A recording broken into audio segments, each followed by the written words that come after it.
Hi friends, welcome back to my channel. ఇప్పుడే అందిన వార్త. పెన్షనర్లకి గ్రీన్ సిగ్నల్ అండి. 18 ఒకేసారి చెల్లింపులు.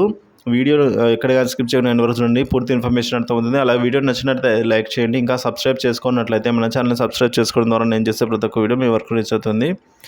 పెన్షనర్లకు, ఉద్యోగులకు ఒక మంచి శుభవార్త అండి. ఏంటంటే ముఖ్యంగా పెన్షనర్ల నిమిత్తం 289 కోట్లు, అలాగే పాలనాపరమైన ఖర్చుల క్రింద 289 కోట్లు చెల్లించిన ఆర్థిక శాఖ ముఖ్య కార్యదర్శి రావత్ వెల్లడించారండి ఈ విషయాన్ని. సో ఇది పోను మొత్తంగా ఇంకా 18 నెలల బకాయిలు, అదేవిధంగా డిఆర్ చెల్లించవలసి ఉంది అని వెల్లడించారు. ఎన్నికల ప్రవర్తన నియమావళి అనుకూలంగా ఈ అమౌంట్ అయితే రిలీజ్ చేయడం జరిగింది. ఫైనాన్స్ కోడ్ ప్రకారమే బిల్లులు చెల్లిస్తున్నామని ఆర్థిక శాఖ ప్రత్యేక ప్రధాన కార్యదర్శి ఎస్ఎస్ రావత్ శనివారం ఒక ప్రకటన ద్వారా తెలిపారు. ఈ నెల 14 నుంచి 18 వరకు మొత్తము 7,546 కోట్లు చెల్లించామన్నారు.